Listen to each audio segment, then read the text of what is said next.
The Holy Gospel according to St. Matthew, the 4th chapter. Glory to you, Lord. Now, when Jesus heard that John had been arrested, he withdrew to Galilee. He left Nazareth and made his home in Capernaum by the sea, in the territory of Zebulun and Naphtali, so that what had been spoken through the prophet Isaiah might be fulfilled. Land of Zebulun, the land of Naphtali, on the road by the sea across the Jordan, Galilee of the Gentiles, the people who sat in darkness have seen a great light. And for those who sat in the region and shadow of death, light has dawned. From that time, Jesus began to proclaim, "Repent, for the kingdom of heaven has come near." As he walked by the Sea of Galilee, he saw two brothers, Simon, who is called Peter, and Andrew his brother, casting a net into the sea, for they were fishermen. And he said to them, "Follow me, and I will make you fish for people." Immediately they left their nets and followed him. As he went from there, he saw two other brothers, James, son of Zebedee, and his brother John, in a boat with their father Zebedee, mending their nets, and he called them. Immediately they left the boat and their father and followed him. Jesus went throughout Galilee, teaching in their synagogues and proclaiming the good news of the kingdom, and curing every disease and every sickness among the people. The Gospel of the Lord. Praise to you, Lord Christ.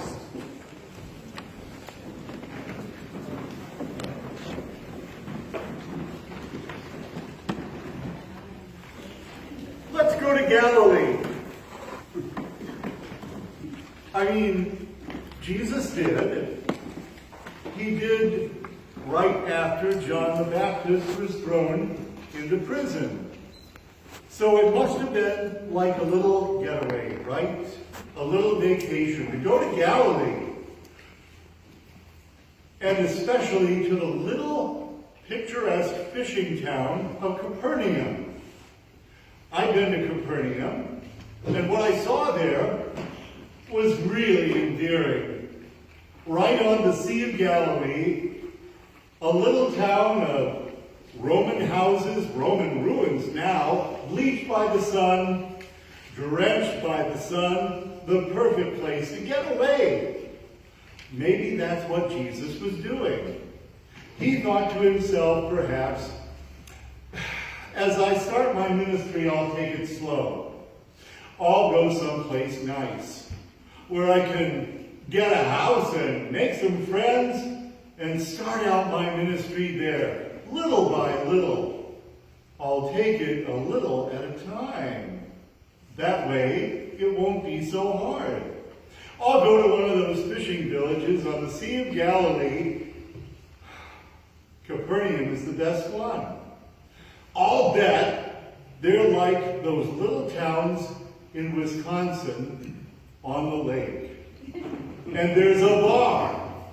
And every Friday night, the bar has a fish fry. The line goes around the block. But once you get in, the food cannot be better.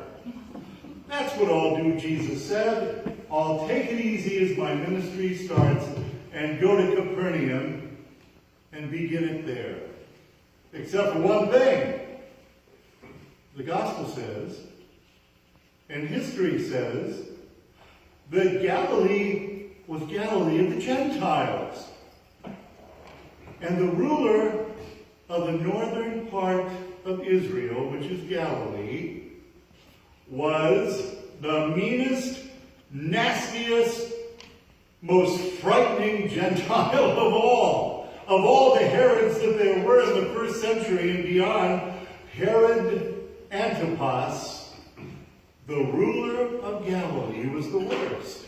He wasn't really a Jew. He was just put in charge by the Romans because they were looking for the toughest, roughest ruler that they could possibly get to keep the people down. And that's what he did. And so the people of Capernaum were not exactly having fun in the sun, were they?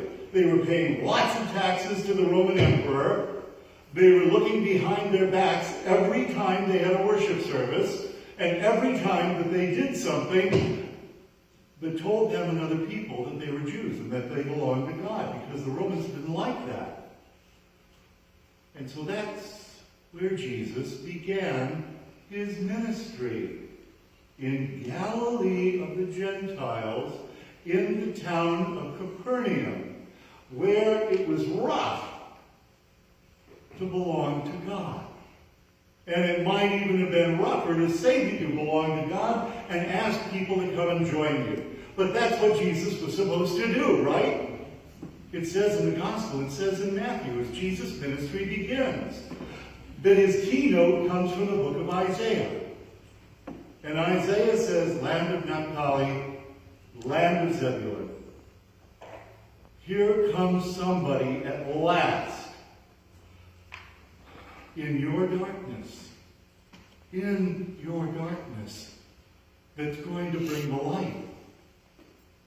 And that person will be Jesus, the guy that grew up in Nazareth, the guy that walks the streets of Capernaum, the guy that lives out with you day by day what it means to walk in that darkness, to walk in those streets, to walk under a Roman rule. And he will bring the light.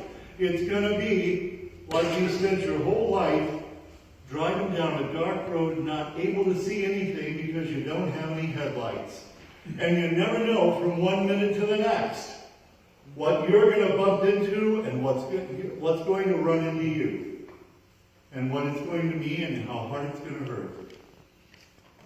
You've been walking in darkness or driving in darkness, trying to make your way in darkness. And it's been rough. But here comes the light. And he'll throw the light on everything. God's light. The light of salvation. And you'll know where you're going. But Jesus can't do it alone. Or he doesn't want to do it alone. That's probably more like it. He needs some help. So, he finds some guides.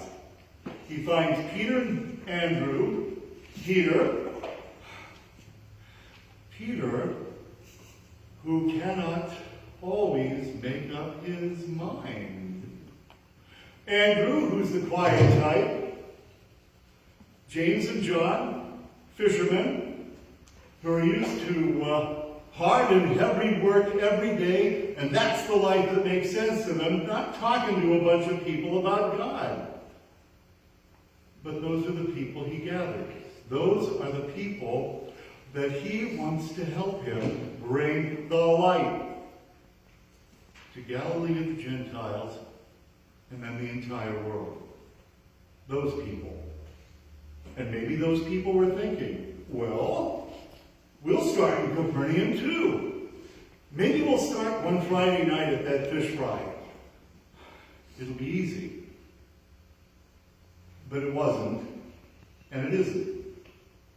And so maybe Jesus is looking, and maybe I'm looking, for people to show me what it's like to spread the light in a dark world. And when I do, sometimes I think about my friend. Her name is Deb Loudon McCann. I still know Deb, and I have for a long time. My wife is recording what I'm saying this morning, and maybe Deb is going to see it on Facebook. If you do, Deb, be kind. I first met her about 2 pastors after I left my parish in Dallas. We all put a lot of time and effort into that parish. The rumor had always been, ever since it began, that it was going to close, that we'd run out of people and money. But we never did, somehow. And we kept going, and we kept ministering to each other and the community. That was a tradition. And the next pastor carried that on, and the next one. But by the time Deb got there as pastor,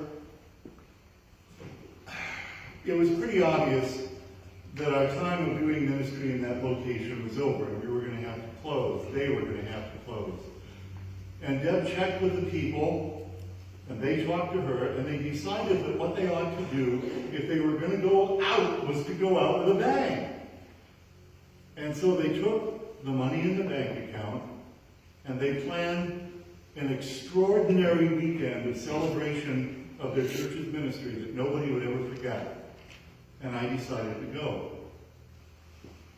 On the first night, Friday night, we started small. We had a worship service in the darkened church, and only a few people came.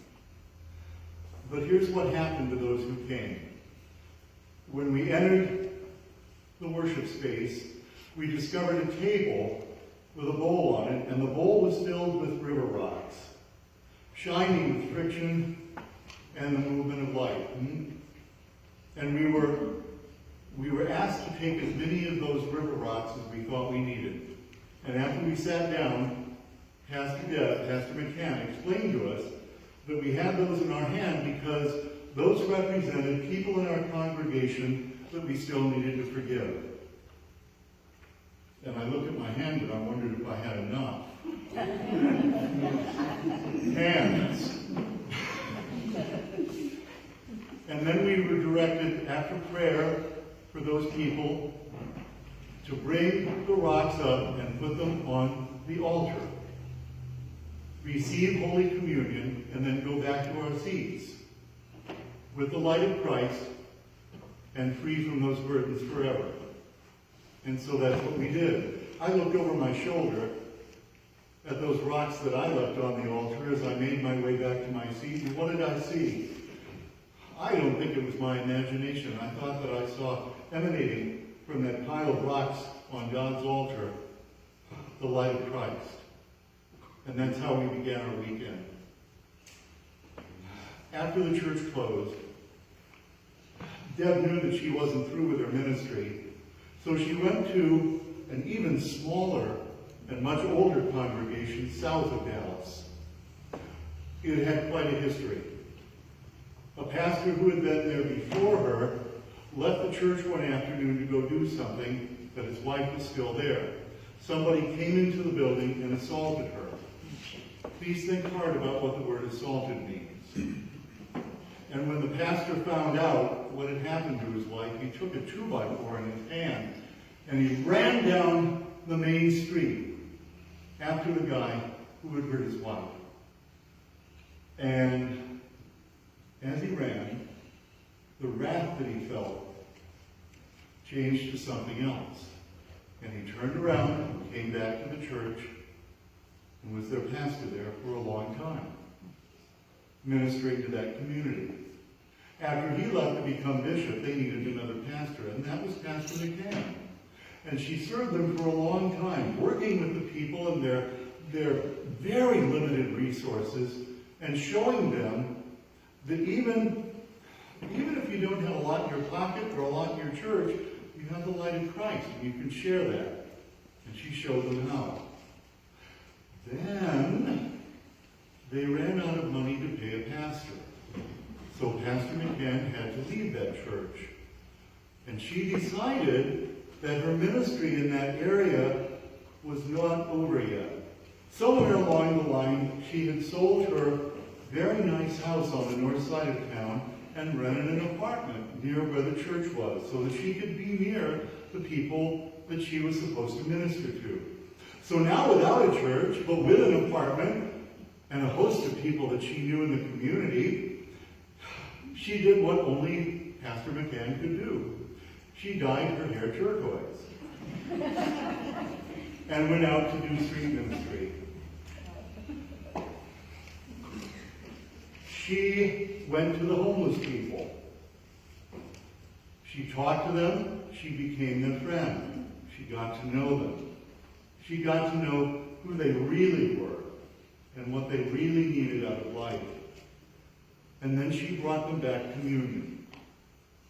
Without asking about their past or their denomination or anything else, she simply gave them the presence of Christ, His grace, without any restrictions at all. Something that they probably hadn't experienced in a long time. And they remembered her and accepted her and looked for her again. Then she thought about what was going on in the community around her, not just on the sidewalk. And she found herself in some of the most dangerous dives bars south of Dallas. She'd go in and she'd sit on a bar stool and she'd strike up a conversation. And usually the people that wanted to talk to her were atheists. And usually they were atheists because they felt justified in thinking there was no God because of what was happening out on the street. And she would talk to them and debate with them a little bit, but mostly accept them as the human beings that they were. And she made more friends. And the light of Christ shone in a new place. Finally, as far as I know, Deb looked around one more time. She looked into the shadows, and there on the streets of South Dallas, she saw teenagers without a home. She talked to them, and she found out that they were gay and lesbian teenagers whose parents couldn't handle what they had told them about themselves and kicked them out. And she soon learned that people like that, those teenagers, are among the most vulnerable human beings on earth. There are people around every corner ready to take advantage of them and then throw them away. And so she went into the encouragement and parenting and referral business to get them off the street and safe again. She was their friend. She was their light. She was their Christ. So, what do you say? Let's go to Galilee. Let's go where there are people on the sidewalks who live in the shadows. Let's go where there are people in the bars that live in darkness. Let's go. No, you say, I can't do it. I can't dye my hair. I can't leave my home. I can't. But yet, Jesus is calling. He's calling us into the shadows to be the light. Because he knows that we can. Because he knows that he already lives in our hearts. And that he shines from there. Let's go to Galilee. I hear Jesus calling. And see what light we can bring.